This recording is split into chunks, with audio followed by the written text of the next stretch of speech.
நீங்கள் தவறவிட்ட எபிசோடுகளை இப்பொழுதே காணுங்கள் உங்கள் Tandivan.com மற்றும் Tandivan யூடியூப் சேனலில்.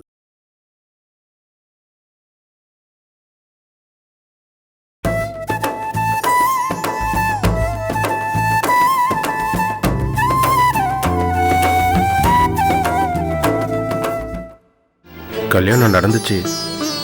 ஆனா எனக்கு இல்ல, சதீஷ்க்கும் அஞ்சலிக்கும்.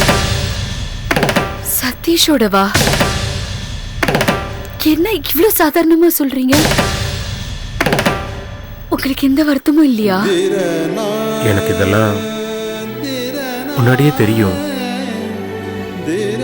அஞ்சலி கழுத்துல சதீஷ் தான் தாலி கட்டுவான்னு செல்லமா என்கிட்ட சொல்லிட்டாங்க. அதெல்லாம் தெரிஞ்சுதான் நான் மணமேடையில உட்கார்ந்துருந்தேன். இதுல எனக்கு எந்த வருத்தமும் இல்லை. அண்ணி சொல்லிதான் இதெல்லாம் நடந்ததா? செல்லமா ஒரு விஷயத்த செஞ்சா அது நல்லதுக்காக தான் இருக்கும்னு எனக்கு நல்லாவே தெரியும். வாசு, நான் உங்ககிட்ட ஒண்ணு கேட்பேன். என்ன விஷயம் சொல்லுங்க. தப்பா எடுத்துக்கூடாது. நான் தப்பா எடுத்துக்க மாட்டேன், சொல்லுங்க. அன்னைக்கு மண்டபத்துல இந்த விஷயத்த உங்ககிட்ட சொல்ல வரும்போதுதான் என்ன கத்தியால குத்திட்டாங்க. என்கிட்ட சொல்ல வரப்பதானா? ஓ, அதான் என்ன குத்த வந்தவங்க உங்களை குத்திட்டாங்களா? என்ன விஷயம் சொல்றதுக்காக வந்தீங்க? என்ன கொஞ்சம் உட்கார வைங்களேன். பரவாயில்ல, அப்படியே படுத்துக்கிட்டே சொல்லுங்க. ப்ளீஸ்.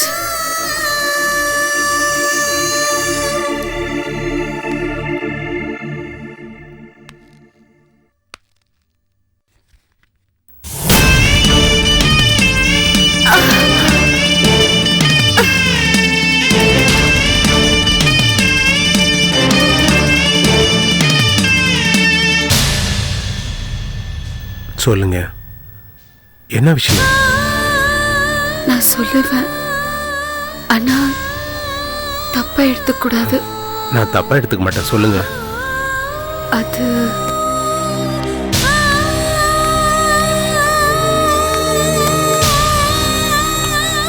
இன்ஜெக்ஷன் போடணும் சார். நீங்க கொஞ்சம் வெளியே வெயிட் பண்றீங்களா? ஒரு 2 நிமிஷம் நான் இவர்கிட்ட பேசிக்கிறேன், அதுக்கப்புறமா இன்ஜெக்ஷன் போடுங்க.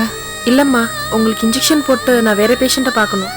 சொல்றது கொஞ்சம் கேளுங்கம்மா சார், ப்ளீஸ்.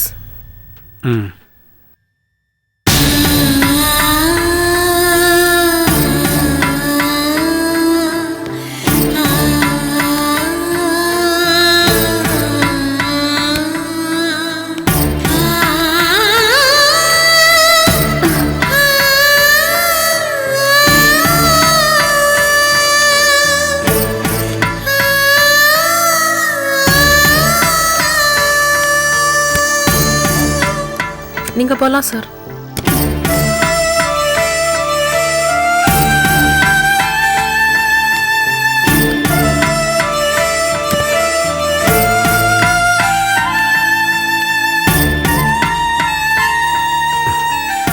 அமுதா, சொல்லுங்க, என்ன விஷயம்? அது வந்து சொல்லுங்க அமுதா, என்ன விஷயம்?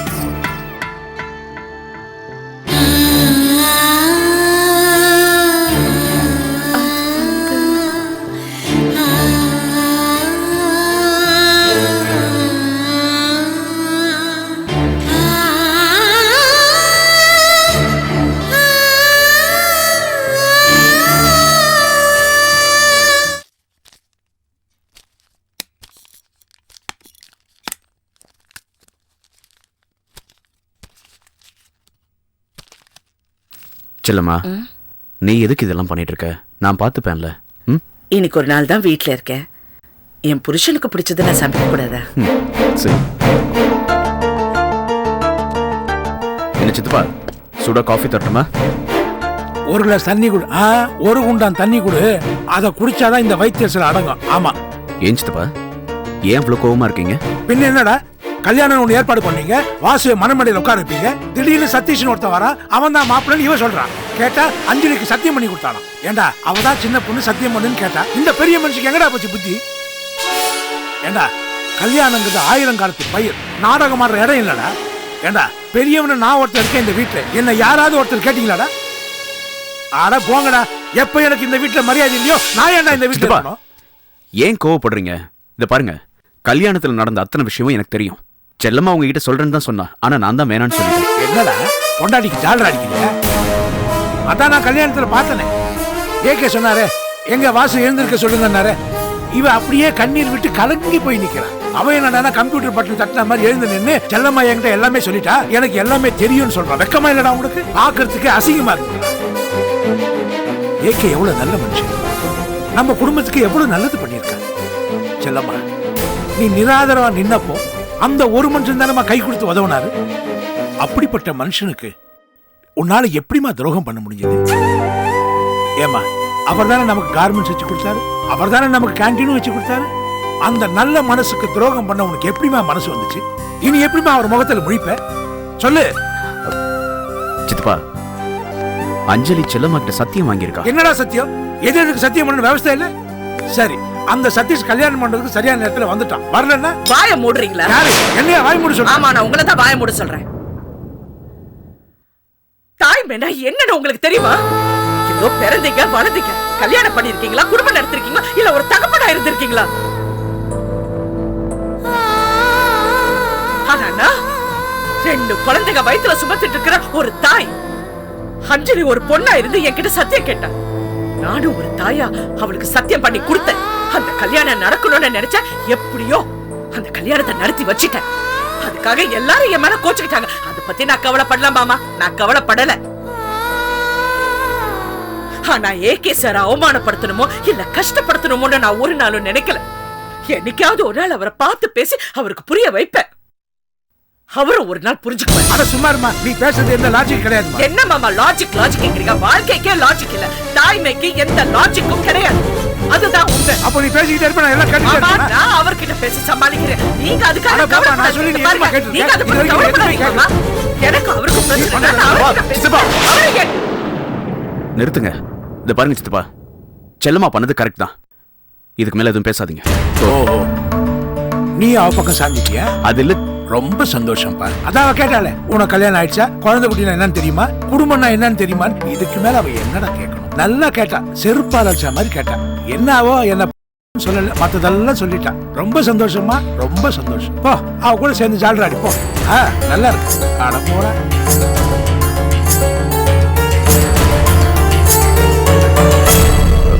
செல்லம்மா, இது பாரு, அவர் பேசினதெல்லாம் பெருசா எடுத்துக்காது. செல்லம்மா, நீ செஞ்சதான் கரெக்ட். சித்தப்பாவை நான் சமாதானப்படுத்துறேன். சரியா? வருத்தப்படாத.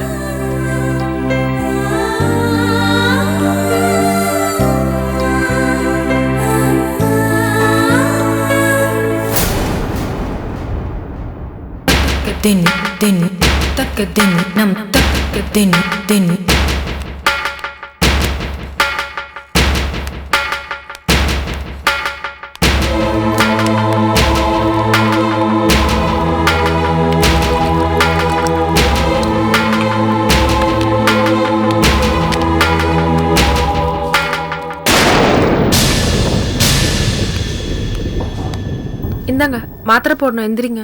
இங்க ஒருத்தர் இருந்தாரு, அவர் எங்க? தெரியலங்க, இந்த மாத்திரையை போட்டுக்கோங்க. எங்க போனாரு? அதெல்லாம் எனக்கு தெரியாதுமா. நீங்க போய் அவரை வர சொல்லுங்க. இல்லம்மா, முதல்ல இந்த மாத்திரையை போட்டுக்கோங்க. நீங்க போய் அவரை வர சொல்லுங்க, அதுக்கப்புறம் தான் நான் மாத்திரையை போட்டுப்பேன். அதான் சொல்றேன் இல்லம்மா, எங்க போயிருக்காங்கன்னு தெரியாதுன்னு. இந்தாம்மா ப்ளீஸ்மா, இந்த மாத்திரையை சாப்பிடுங்க. நீங்க போய் அவரை கூட்டிட்டு வாங்கன்னு சொல்றேன்ல, போங்க. எங்க சார் போனீங்க நீங்க? அவங்க கிட்ட ஒரு வார்த்தை சொல்லிட்டு போக கூடாதா? மாத்திரை சாப்பிட மாட்டேன்னு சொல்லி எவ்வளவு அடம் பிடிக்கிறாங்க பாருங்க. இந்தாம்மா, சார் தான் வந்துட்டாங்கல்ல, மாத்திரையை சாப்பிடுங்க. நான் 5 நிமிஷம் கழிச்சு சாப்பிடுறேன், நீங்க அப்புறம் வாங்க. இல்லம்மா, நீங்க போங்கன்னு சொல்றேன்ல, போங்க. கதவை சாத்துங்க.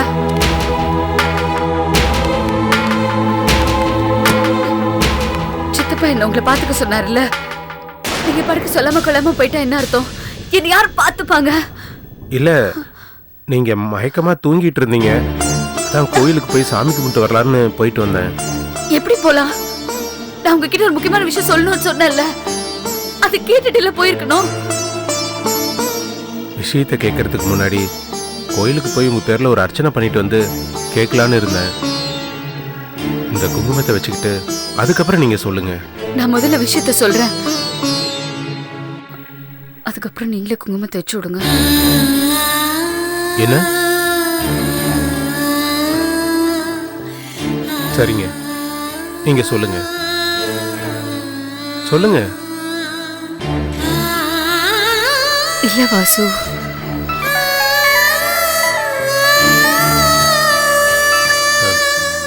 ஹலோ, ஒரு நிமிஷம் சார். நான் உங்ககிட்ட பேசணும். இல்ல, நான் பேசிட்டு ஒரு 2 நிமிஷத்துல சொல்றத வந்துடுறேன். கேளுங்க, அப்புறமா பேசுங்க. இல்லைங்க, நான் பேசிட்டு வந்துடுறேன். வாசு,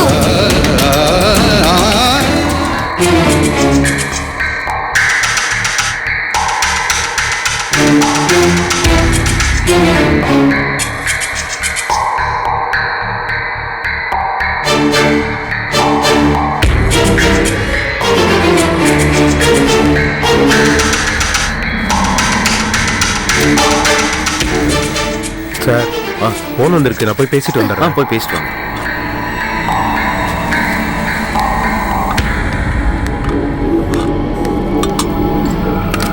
அமுதா, சாப்பிட்றியா? அப்புறம் சாப்பிடுறேன். மாத்திரை சாப்பிட்டியா? 5 நிமிஷம் கழிச்சு மாத்திரை சாப்பிடுறேன். என்ன மாத்திரை சாப்பிட்றதுக்கு அடம் பிடிச்சியாமே? நர்ஸ் சொன்னாங்க. அண்ணா, அப்புறம் சாப்பிடுறேன்.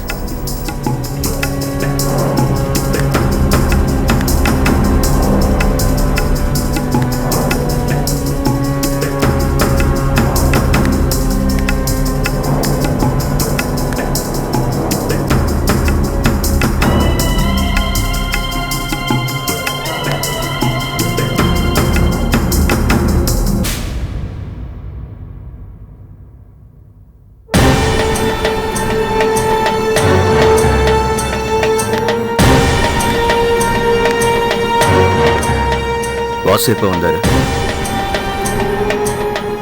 இப்போதான் அண்ணா.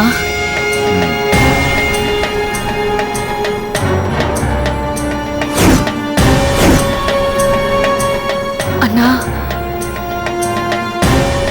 நான் ஏன் வாசு கையை பிடிச்சேன்னா? நான் கேட்டேனா? கேட்கும்போது சொல்ல.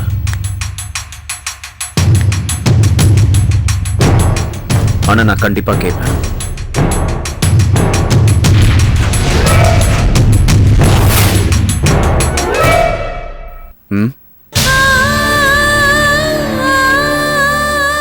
நர்ஸ் அனுப்பி வைக்கிறேன், மாத்திரை சாப்பிட்டு.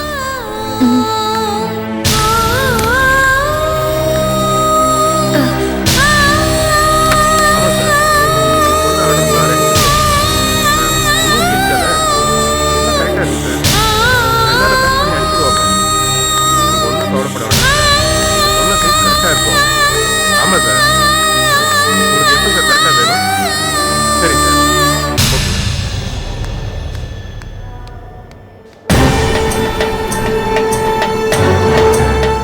என்ன வாசு, சாப்பிட்டீங்களா?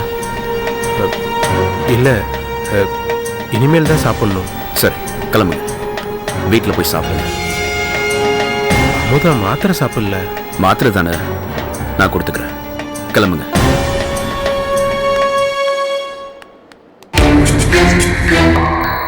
என்ன வாசு, ஏதாவது சொல்லணுமா? வாசு, அமுதா தான் என் கையை பிடிச்சி. நான் கேட்கலையே. இல்லை, நீங்க ஏதாவது தப்பா எடுத்துக்கிட்டீங்களோ? என் தங்கச்சியை பத்தி எனக்கு நல்லா தெரியும். இது விஷயமா உங்ககிட்ட நான் எப்பவுமே கேட்க மாட்டேன். கிளம்பு.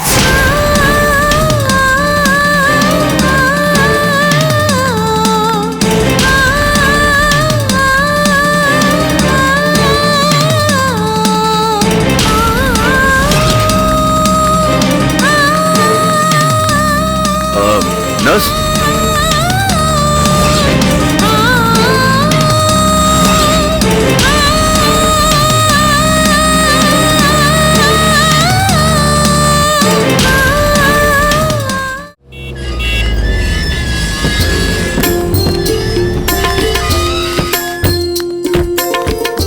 வாங்க வாங்க.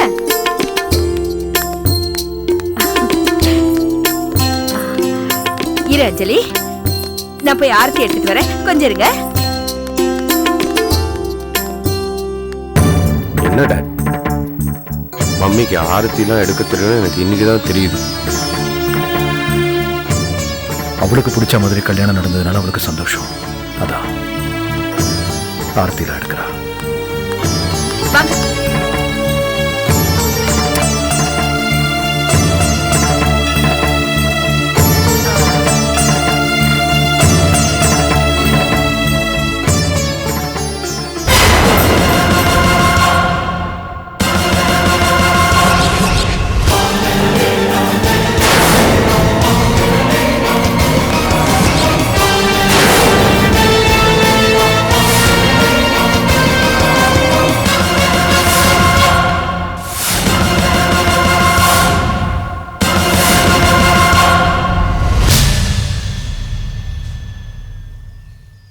என்ன சொல்லுமா? ஆபீஸ்க்கு போறேன்னு சொல்லிட்டு எங்க வந்து நிக்கிற? இல்ல அது என்ன என்ன தயக்கம்? கல்யாணத்துக்கு அப்புறம் ஆபீஸ்க்கு போறேன். ஒருவேளை ஏகே சார் அங்க வந்தாட்டா எப்படி பேசுறது? ஆபீஸ்க்கு போ, எப்பவும் போல பேசு. அவர் ஏதாவது சண்டை போட்டாருன்னா நீ பாட்டுக்கு மௌனமா இருந்துரு. அவரை அவமானப்படுத்துற மாதிரி ஆவாதா? வார்த்தைக்கு வார்த்தை பேசினாதான் அவமானப்படுத்துற மாதிரி. பேசாம இருக்கிறது நல்லது. கிளம்பு. எதிரிங்க கிட்ட மௌனமா இருக்கலாம். ஏகே சார் மாதிரி ஒரு நல்ல மனிதர்கிட்ட எப்படிங்க மௌனமா இருக்கு? சரி, பேசி சமாதானப்படுத்து. கிளம்பு போ. சரி, ஏன் இப்படி விரட்டுறீங்க? நான் போறேன். நான் ஒன்னும் விரட்டல, ஆபீஸ்க்கு நேரம் ஆச்சுன்னு சொன்னேன். கிளம்பு.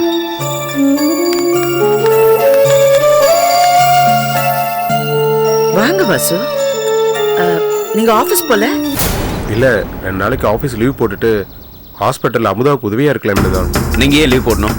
அதான் சொல்லிட்டேன்ல, நானும் சித்தப்பாவும் பாத்துக்கிறோம்.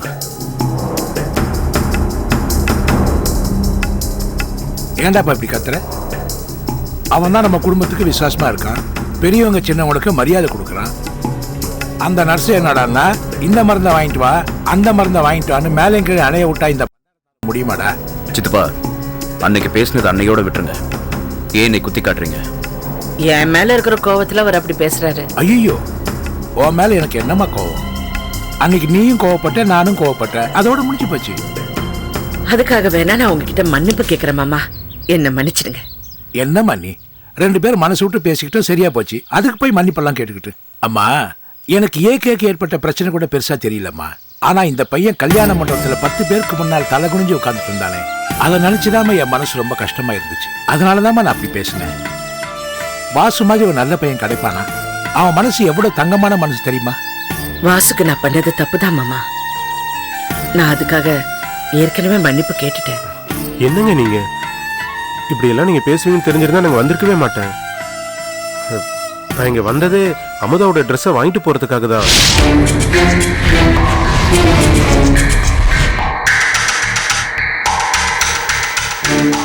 பாத்தீங்களா, நான் சொன்னேன்ல, வாசு எதுவுமே மனசுல வச்சுக்க மாட்டாரு.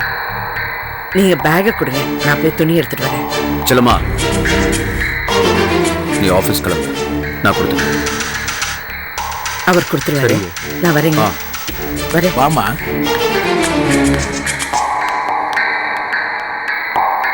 இதை பாருங்க வாசு, என் தங்கச்சிக்கு நான் ட்ரெஸ் எடுத்துட்டு போறேன். நீங்க உங்க வேலையை பாருங்க. சார், என் தங்கச்சி எப்படி பாத்துக்கணும்னு எனக்கு தெரியும். நீங்க போங்க.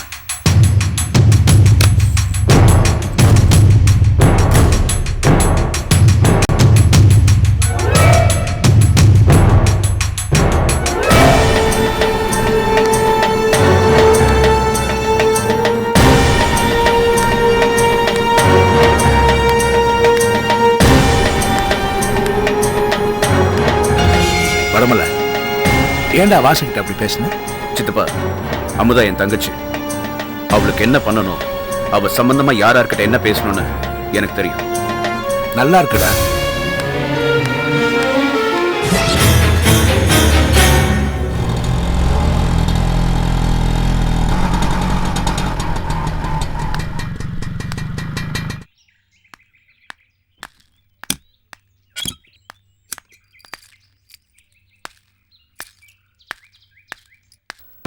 அறிவு இருக்கா உனக்கு?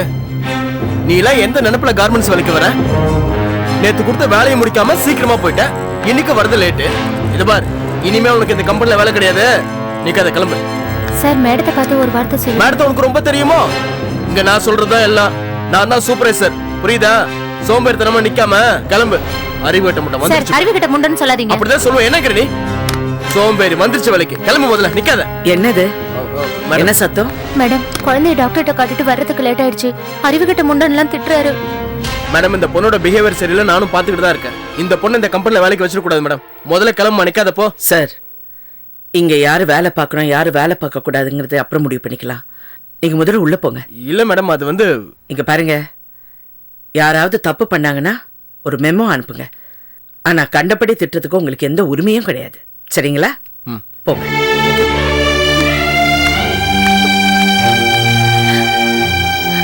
இப்ப ஏன் அழுவுற? நான் லேட்டா வந்தது தப்புதான் மேடம். அதுக்காக அவரு என்ன அறிவு கட்ட முண்டோ சோம்பேறின்னு திட்டுறதெல்லாம் எனக்கு பிடிக்கல மேடம். பிடிக்கல இல்ல? அடி. சூப்பர்வைசர் எப்படி மேடம் அடிக்கிறது? அவர் தப்பா தானே பேசினாரு? தப்பாதான் பேசினாரு மேடம். அப்பா அடி. பொம்பளைங்க அடிக்க கத்துக்கணும். அது ஒரு சிரிச்சுக்கிட்டு அடிச்சா ஆம்பளைங்க தப்பா நினைக்க மாட்டாங்க. சரியா? போ.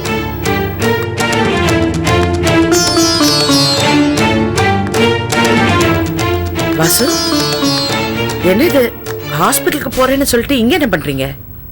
இல்ல, சாரே ஹாஸ்பிட்டலுக்கு போறேன்னு சொல்லிட்டாரு.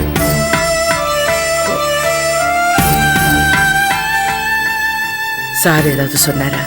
ஐயோ, சார் நல்ல விதமா தான் பேசினாரு. நான் தான் கார்மெண்ட்ஸுக்கு வரணுமேனு வந்தேன். வாசு, சார் ஏதாவது தப்பா சொன்னா மனசுல வச்சுக்காதீங்க. அவர் ரொம்ப நல்லவர். என்னமோ நீ பாருங்க, நீங்க தான் அமுதாவை பார்த்துக்கணும். Hello Vasu, hi, good morning. Suresh, நீ என்ன ஆபீஸ்ல என்ன பண்ற? டாடியும் கூட வந்திருக்காரு. ஏகே வந்திருக்காரா? ஏன் பயப்படுறீங்க? டாடி நல்ல மூட்ல தான் இருக்காரு. காலையிலே சொன்னாரு ஆபீஸ்க்கு போனோம், செல்லமா பார்த்து பேசணும்னு. ஓ, எங்க அவரு? பார்க்கிங்ல மேனேஜர்கிட்ட பேசிட்டு இருக்காரு. இதோ இப்போ வந்துருவாரு. அப்படியா?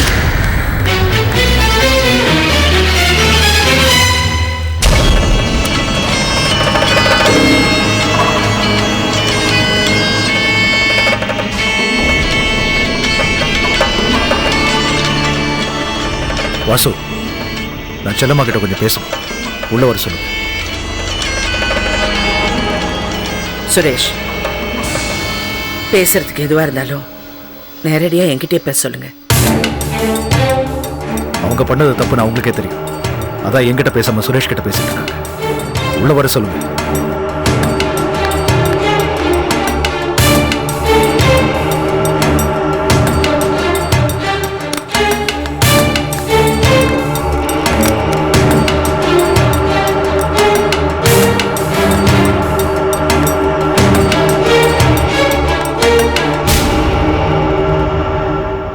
ஏங்க, சார்கிட்ட நீங்க கூலா பேசினா அவர் சமாதானம் ஆயிடுவாரு. அவரை பத்தி எனக்கு நல்லா தெரியும். போங்க போங்க.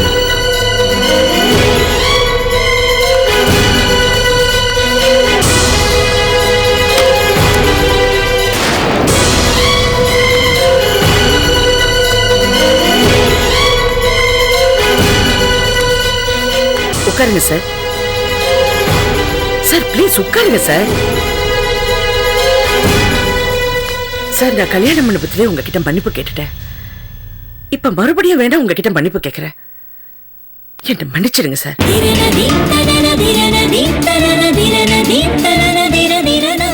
அதெல்லாம் முடிஞ்சு போச்சு. இனி கல்யாண விஷயத்தை பத்தி எதுவும் பேச வேண்டாம். நடக்க போறதை பத்தி மட்டும் பேசுவோம். ரொம்ப தேங்க்ஸ் சார். நேரடியா என்கிட்ட பேசினதுக்கு. ச்சே, நான் ஒரு முட்டாள். அப்பப்ப ஏதாவது பேசி இப்படி மாட்டிக்கிறேன். வாசு, வாசு,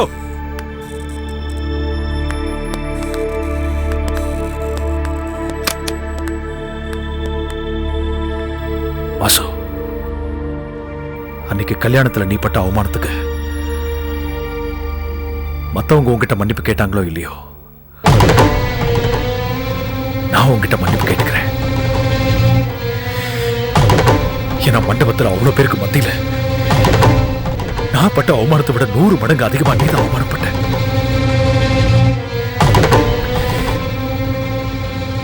என்ன மன்னிச்சிரு வாசு. சார் என்ன சார் நீங்க சார் என்ன சார்? இல்ல வாசு, எல்லாமே தப்பாய் போச்சு. என்ன மன்னிச்சு சார். என்ன சார் பெரிய பெரிய வார்த்தையெல்லாம் பேசுறீங்க? என்ன மன்னிச்சிரு வாசு.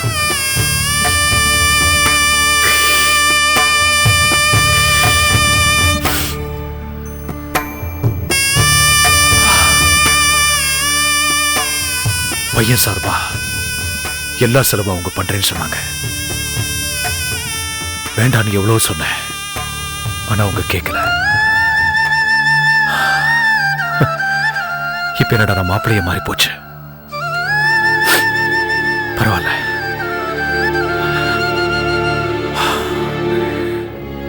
அதான் பணத்தை செட்டில் பண்ணலான்னு வந்திருக்கேன். நான் கணக்கு போட்டதுல 1,58,775 காசு. இதுக்கு மீறி அவங்க ஏதாவது செலவு பண்ணிருந்தா போட்டு வாங்கிக்க சொல்லுங்க. Blank check.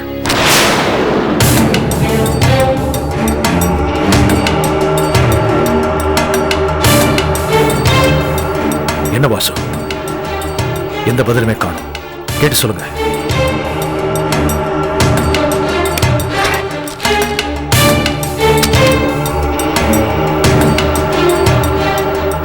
சுரேஷ், இது செட்டில்மெண்ட் அடங்கல. மொத்தமா செட்டில் பண்ணணும் தான் பாக்குறேன். ஆனா முடியல. சுரேஷ், இந்த டாக்குமெண்ட்ல என்ன இருக்குன்னு தெரியுமா? உன் அப்பா கிட்ட சொல்லு.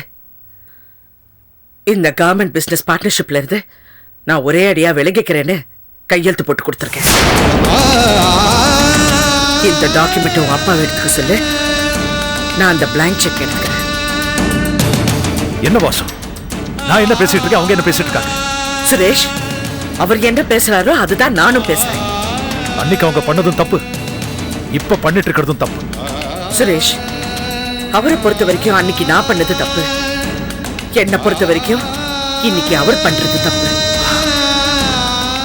எனக்கு தெரியும், எனக்கு மட்டும்தான் தெரியும். அந்த மண்டபத்தில் நான் பட்ட அவமானம்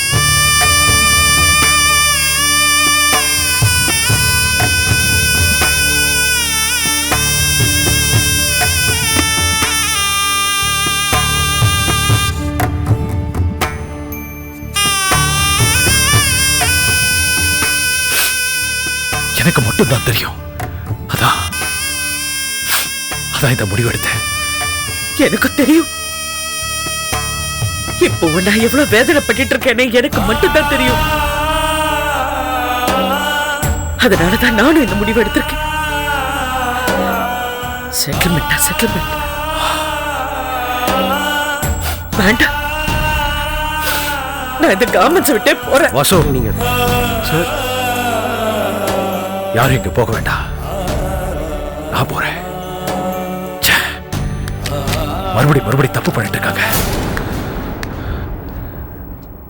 ஜாதகம் மொத்தம் உன்னோட திங்ஸ் எல்லாம் கார்ல இருக்கு, வந்து எடுத்துட்டு போ.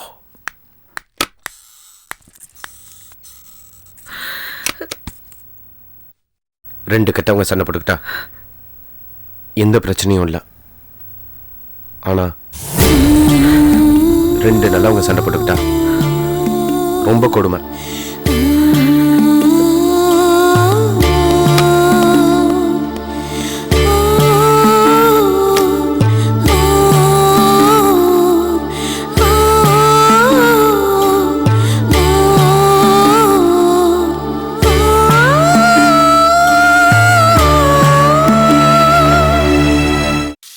என்னங்க என்னங்க ஆ ஆ வந்துட்டியா?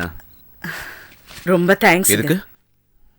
நீங்க எனக்கு தைரியம் சொல்லி அனுப்பலனா நான் ஆபீஸ்க்கு போயிருக்க மாட்டேன், ஏகே சாரை பார்த்துருக்க மாட்டேன். ஓ, ஏகே சார் ஆஃபீஸ் வந்தாரா? வந்தாருங்க. ஒரு மாதிரியா தான் இருந்தாரு. அஞ்சலியோட கல்யாண செலவுக்கான மொத்த பில்லையும் கொண்டு வந்தாரு. ஒரு பிளாங்க் செக் எடுத்துக்கிட்டு இதுல எவ்வளவு வேணாலும் ஃபில்அப் பண்ணிக்கங்கன்னு வேற கொடுத்துட்டாரு. அது மட்டும் இல்ல, கோவத்துல வாசோட ஜாதகத்தையும் திருப்பி கொடுத்துட்டு போயிட்டாரு. பேசுனது ஒரு மாதிரியா தான் இருந்துச்சு. அப்புறம் நான் பேசுனதுக்கு அப்புறம் அப்படியே சமாதானமாய் போயிட்டாரு. என்னது சமாதானமாய் போயிட்டாரா?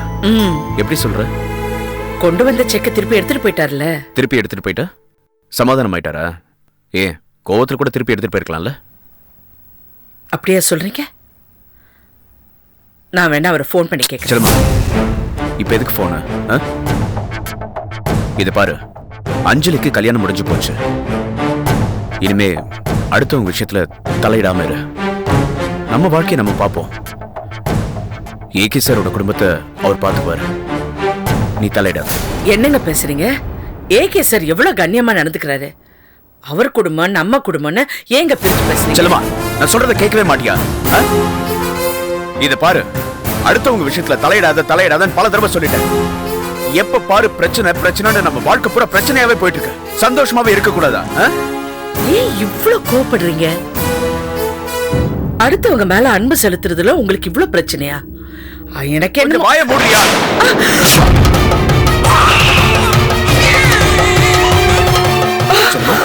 செல்மா, என்னாச்சு? வா வா வந்து உட்கார். வா, என்ன?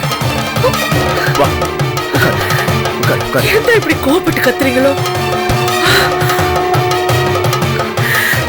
நீங்க போட்ட சத்தத்துல தான் குழந்தை இப்படி பயத்துல மிதிக்குது. வலி அதிகமா இருக்கா? கொஞ்சம் படுத்துக்கோ. இல்ல இல்ல, உங்ககிட்ட ஒரு விஷயம் கேட்கணும்னு இருந்தேன். என்ன? எப்ப பார்த்தாலும் ஒரு குழந்தை மட்டும் உருளுது பெறலுது உதைக்குது, ஆனா இன்னொரு குழந்தை மட்டும் அசையாம இருக்கு. ரெட்ட குழந்தைகள்ல ஒரு குழந்தை தான் நல்ல ஆரோக்கியமா இருக்கு, இன்னொரு குழந்தைக்கு உடம்புல ஊனம் இருக்கு சார்.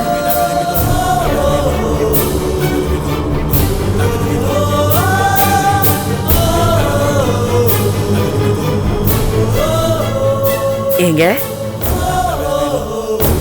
ஏங்க, ஒருவேளை அம்மா மேல பரிதாபப்பட்டு சமத்தா இருக்குதோ என்னமோ?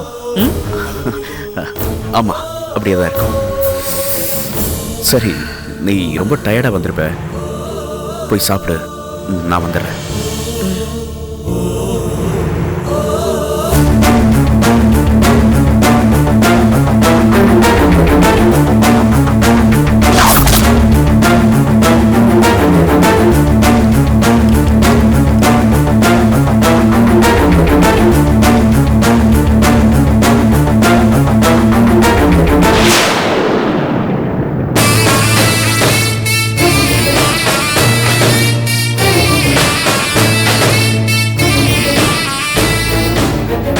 சாப்பாட்டுல வேணா விஷம் சிவசு கலந்துருக்கலாம், ஆனா விஷத்தை கலக்க சொன்னது என் அண்ணி முத்தாளுக்கும் அவங்க அம்மாவும் தான்.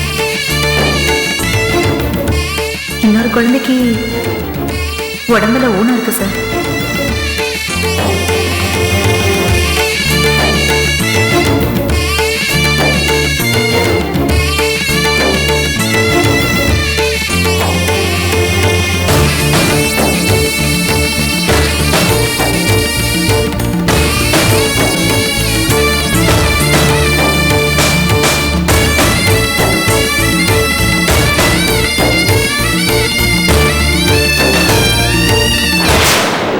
கோபத்துல வாசோட ஜாதகத்தையும் திருப்பி கொடுத்துட்டு போயிட்டாரு.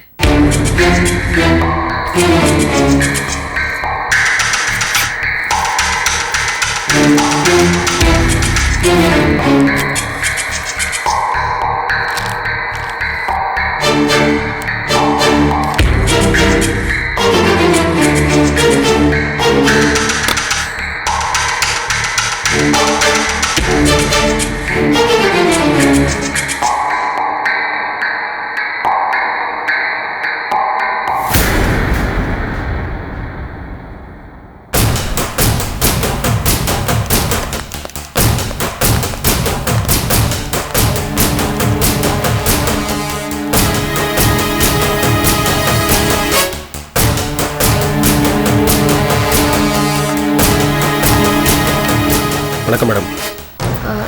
யார் நீங்க? நான் இன்ஸ்பெக்டர் டிசி சேதுபதி சார் ஆரம்பிச்சாரு. ஓ அப்படியா, ஓகே. நான் என்ன பண்ணணும் மேடம்? இல்ல கூட இருந்தா போதும், கொஞ்சம் Okay. தைரியமா ஓகே இருக்கும். மேடம். அப்பா வரல, டிசி சார் வருவாருன்னு பார்த்தேன், உங்களை வர சொல்லியிருக்கேன்னு ஃபோன் பண்ணி சொல்லிட்டாரு. Okay okay madam. என்னவா இருக்கீங்க? நான் inspector.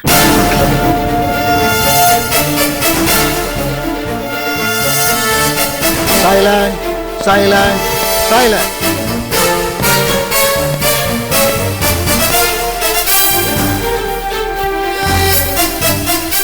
Case number 432/14, Mr. Kadarkarayan versus Mrs. Muthalagi. Divorce applicant, Mr. Kadarkarayan.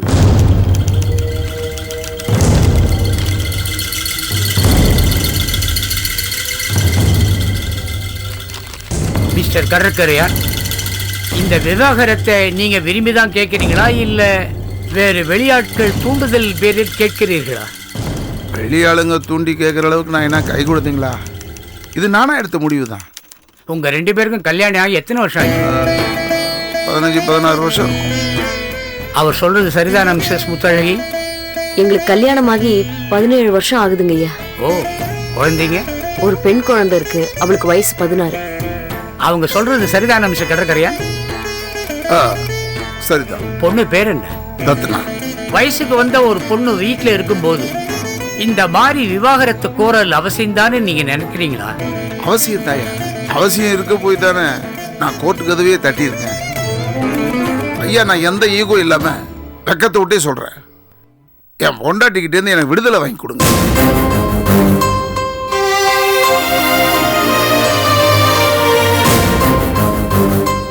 Mrs Muthazhagi, please control yourself. நான் நிஜமா தான் சொல்றேன். நீலி கண்ணீர் வடிக்கிற இவகிட்ட இருந்தோம், இவளை தூண்டி விடுற இவ குடும்பத்துக்கிட்ட இருந்தோம் என்னை காப்பாத்தினா உங்களுக்கு கோடி புண்ணியமா இருக்கீங்க. உங்களுக்கு நம்ம இந்திய புராணம் இதிகாச குடும்பங்களை பத்தி எதுவுமே தெரியாதுன்னு நினைக்கிறேன். கடவுள் குடும்பத்திலையும் புருஷன் பொண்டாட்டி கிட்ட சண்டை உண்டு, காப்பிய குடும்பங்களிலும் பிரச்சனைகள் உண்டு. அதனால நீங்க உங்க பார்வையை மாத்தீங்க சார். ஐயா, பொண்டாட்டியை மாத்தணும்னு சொல்லுங்க, ஒத்துக்கிறேன். ஆனா பார்வையை மாத்த சொல்லாதீங்க. Mind your word mister Kadarkarayan. Sorry sir. கோர்ட்டுக்குன்னு ஒரு மரியாதை உண்டு. கடந்த 17 வருஷமா மிஸ்ஸஸ் முத்தழகியோட குடும்பம் நடத்திய ஒரு வயசுக்கு வந்த பொண்ணுக்கு அப்பாவான நீங்க இந்த டைவர்ஸ் கோரல் அவசியம் தானா உங்களுக்கு? நான் மறுபடியும் சொல்றேன், கண்டிப்பா அவசியம். காரணத்தை நான் தெரிஞ்சுக்கலாமா? இத்தனை பேர் முன்னாடி அதை சொல்லணும்னு நினைக்கிறீங்களா? அது உங்களுக்கு சாதகமான விஷயமா? ஆமாயா, அது சாதகமான விஷயம். தாராளமா சொல்லுங்க. ஐயா, அவர் என்ன சொல்ல போறாருன்னு நான் சொல்றேன். திரும்ப திரும்ப நாங்க அவரை திருடன்னு சொன்னோம், வீட்டை விட்டு துரத்தினோம், இதை தாங்க சொல்லுவோம். முத்தழகி, ப்ளீஸ் கொஞ்சம் அமைதியா இருங்க. உங்களுக்குன்னு ஒரு சந்தர்ப்பம் வரும், அப்ப நீங்க பேசலாம். நீங்க சொல்லுங்க. பாத்தீங்களா ஐயா, இப்பவே என் மேல பழிய போட்டு வழக்க திசை திருப்ப பாக்குறேன். அந்த மாதிரி அற்ப காரணத்துக்காக வழக்க தொடரல நான். ஐயா, எனக்கும் புராணம் தெரியும், இதிகாசம் தெரியும், அதுல புருஷன் முன்னாடி சண்டை இருக்குன்னு தெரியும். ஆனா என்னுடைய கஷ்டத்தை அவங்க யாருமே அனுபவிக்கல. மனசும் உடலும் செத்து சுண்ணாம்பா போயிடுச்சு, சுண்ணாம்பா போயிடுச்சு. விஷயத்துக்கு வாங்க. ஐயா, நான் ஒரு நாளைக்கு 18 மணி நேரம் உழைக்கிறேன். அப்படிப்பட்ட நான் வீட்டுக்கு வரும்போது கட்டின பொண்டாட்டியோட சந்தோஷமா இருக்கணும்னு நினைக்கிறது தப்பா ஐயா?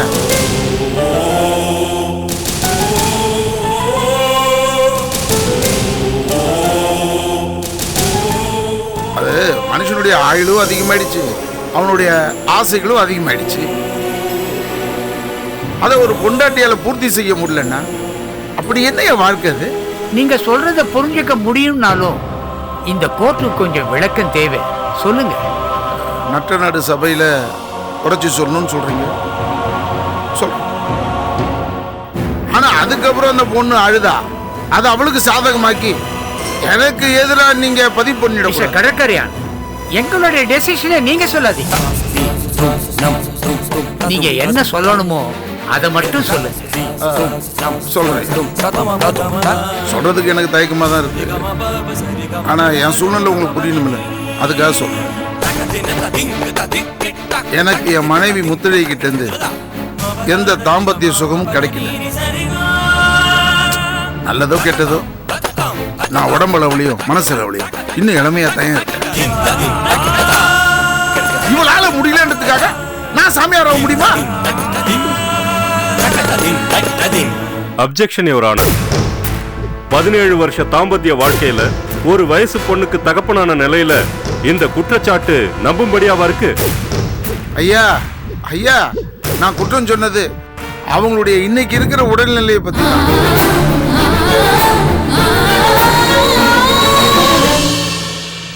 Objection your honour. Objection over role.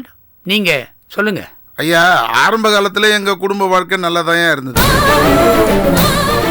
எப்ப அவளுக்கு உடம்பு சரியில்லாம என்னை திருப்திப்படுத்த முடியாம போயிடுச்சோ அதுக்கு அப்புறம் தான் என் பிரச்சனையே ஆரம்பிச்சு.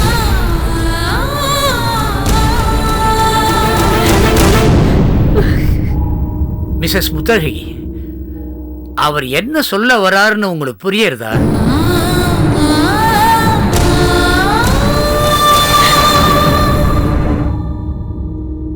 இத பாருங்க, நீங்க கொஞ்சம் அழுகையை நிறுத்துங்க. உங்க உணர்வுகளை வார்த்தைகளால சொன்னாதான் உங்க பக்க நியாயமே எங்களுக்கு தெரியும்.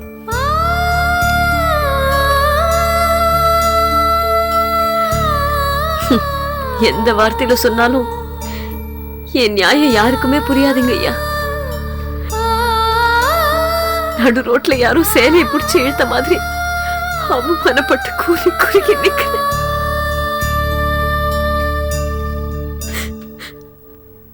என்ன அவமானப்படுத்துறது என் புருஷன் நினைக்கிறப்போ அப்படியே செத்துடலாமா?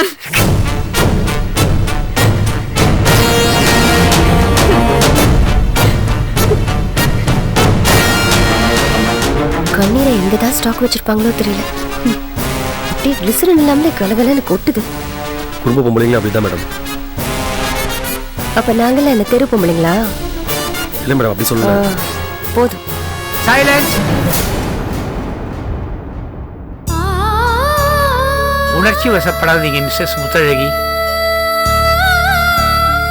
பாத்தீங்களா, அழுகையே ஒரு ஆயுதமா பயன்படுத்துறா. Objection your honour. Objection sustained.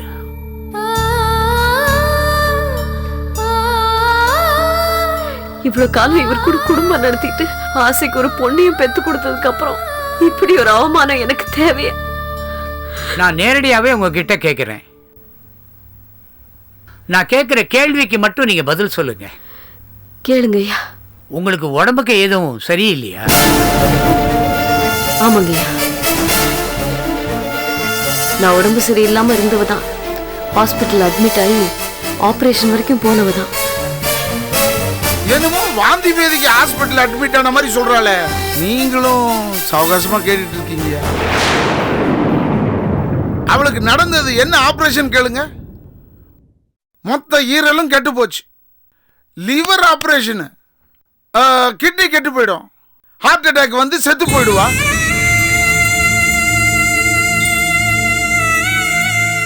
Objection your honour. ஏங்க, லிவருக்கு லிவர் அப்ஜெக்ஷன் சஸ்டெயின்ட். சரி, பேசாதீங்க. மிஸ்டர் கடற்கரையான், உடல்நிலைய காரணம் காட்டி யாரையும் குத்தம் சொல்ல யாருக்கும் உரிமை இல்லை. மிஸ்ஸஸ் முத்தழகி, நீங்க அழுகையை நிறுத்திட்டு உங்க பதில சொல்லுங்கம்மா. ஐயா, என் புருஷன் சொல்ற குத்தத்தை நான் மறுக்கல, அதை நான் ஒத்துக்கிறேன். ஆனா அதெல்லாம் அப்ப இருந்த நிலைமை. இப்ப நான் தாம்பத்திய வாழ்க்கைக்கு பூர்ணமா தயாரா இருக்கேன்.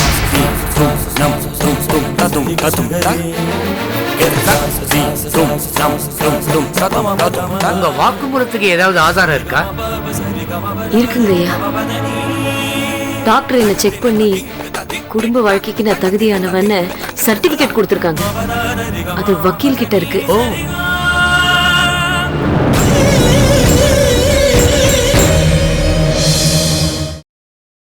Catch us on TV, Tandivan.com, Facebook and YouTube.